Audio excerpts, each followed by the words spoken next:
Todo YouTube eu gravo o vídeo com uma cola aqui embaixo. Agora estão me dedurando como se fosse coisa feia, gente. É só aqui, ó, um roteirinho que a gente faz para o quê? Seguir a ordem dos fatos cronológicos, da receita, do que vai ser falado, passo a passo, para vocês poderem entender melhor o que faremos aqui nesta linda quarta-feira. Claramente eu não estou gravando isso na quarta-feira, mas você está assistindo se você assiste na estreia, se você é um bom fã do meu canal, você está assistindo na quarta-feira por volta do meio-dia. Então, fala, confeiteiros! No vídeo de hoje nós vamos falar sobre... Eu já comecei errado porque eu não falei meu nome, eu sempre falo meu nome, então... De novo. O microfone tá ligado? Se é bom que esteja, né? Tá ligado. Fala, confeiteiros! Eu sou o Gabs e no vídeo de hoje nós vamos fazer uma receita de um bolo cremoso de chocolate, que é uma coisa maravilhosa. Ele tá ali entre um bolo de chocolate comum e um brownie, mas não é nenhuma coisa nem outra. Se você quer aprender como faz este bolo, fica aqui que eu já te conto.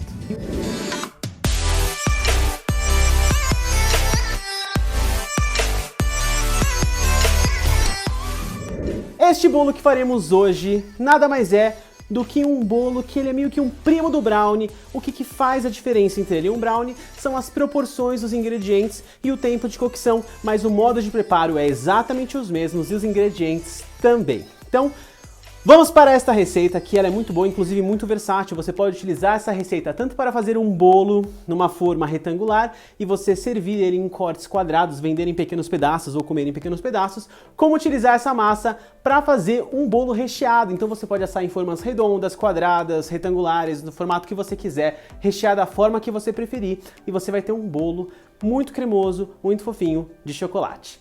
Então o primeiro ingrediente que a gente vai precisar para essa receita é o chocolate meio amargo. E o chocolate meio amargo que eu tô falando aqui é um chocolate de barra, e ele vai ajudar a trazer essa cremosidade e essa textura mais úmida para o nosso bolo, porque além dele ter bastante sabor, ele tem também bastante gordura.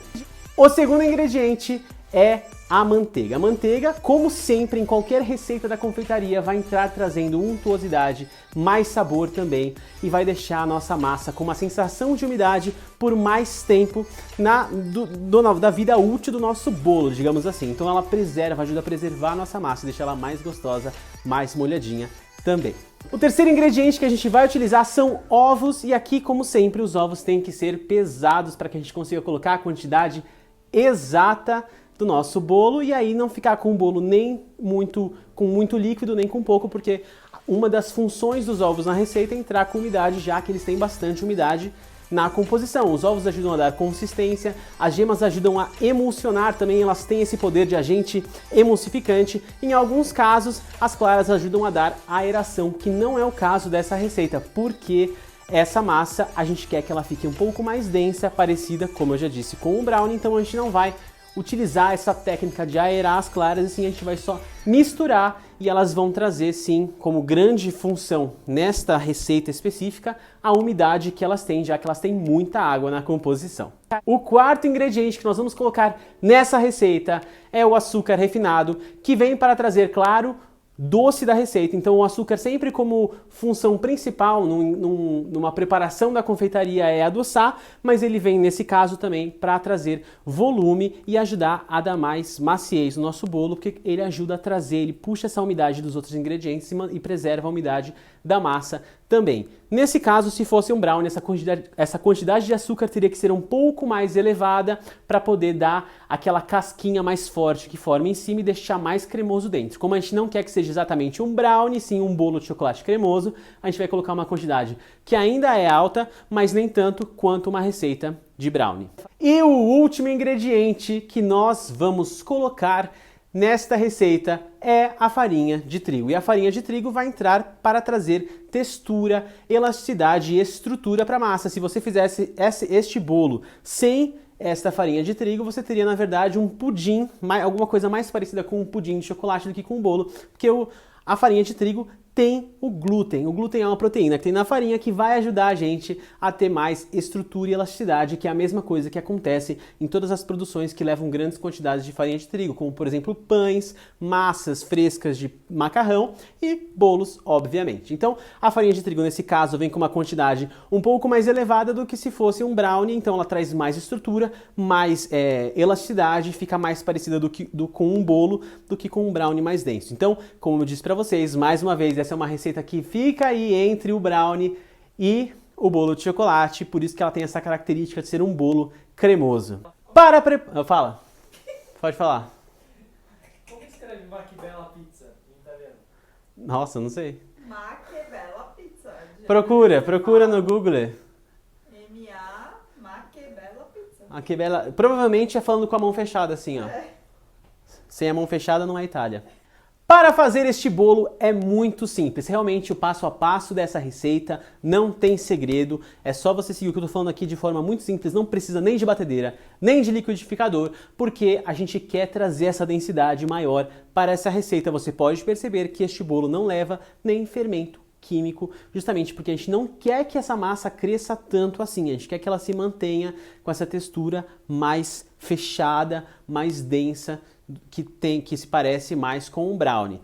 Pode substituir o chocolate por cacau em pó? Não, porque pode perceber que a quantidade de chocolate que vai nessa receita é realmente bastante alta, e se você substituir por cacau em pó, você vai ter uma massa mais seca e sem muito sabor que a gente quer trazer aqui. Tanto que a única fonte de chocolate que a gente tem nessa massa é do chocolate meio amargo de barra.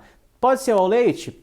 Pode, mas você vai ter um bolo com um sabor menos intenso de chocolate e muito, muito, muito clarinho. Não vai ficar tão marronzinho assim, porque o chocolate ao leite já está mais diluído em leite, a gente vai colocar ele dentro dessa massa onde vai entrar manteiga, vai entrar bastante açúcar, vai entrar farinha, e aí você vai diluir esse chocolate que já é mais diluído em leite, tem mais leite e açúcar do que chocolate, e aí você vai ter um bolo não muito claro, não muito intenso de sabor. Então esse bolo de chocolate cremoso leva chocolate meio amargo, mas isso não significa que ele vá ficar meio amargo, porque a gente está colocando aí outros ingredientes que vão ajudar a suavizar esse sabor e deixar o bolo equilibrado. Então, de preferência, chocolate meio amargo, de boa qualidade, no mínimo 50% cacau, que aí o seu bolo vai ficar bem gostosão, bem umidozão e vai ficar do jeito que é para ficar. Se você quiser substituir, até pode por chocolates outros de barra e não em pó, mas o resultado não vai ser tão favorável assim. A primeira etapa dessa receita é muito simples. Você vai levar o chocolate meio amargo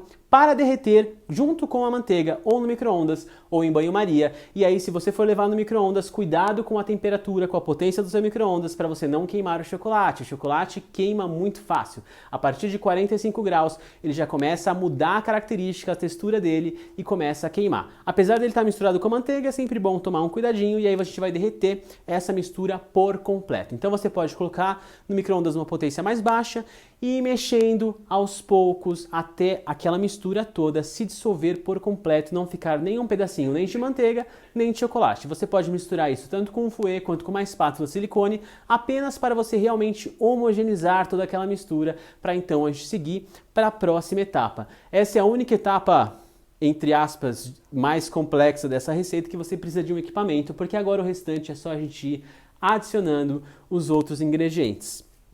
Depois de derretido toda essa mistura de chocolate com a manteiga, você vai adicionar dentro deste bowl os ovos e o açúcar refinado e vai misturar isso de forma bem homogênea. Claro, esse açúcar não vai se dissolver por completo, ele ainda vai ficar em grãos que não vão conseguir se dissolver nessa mistura, mas é só para você homogeneizar tudo. Então a gente vai ter no bowl açúcar, ovos, o chocolate e a manteiga derretidos, e a gente vai ter essa grande mistura marrom com todos esses ingredientes, e a única coisa que vai faltar é a farinha de trigo.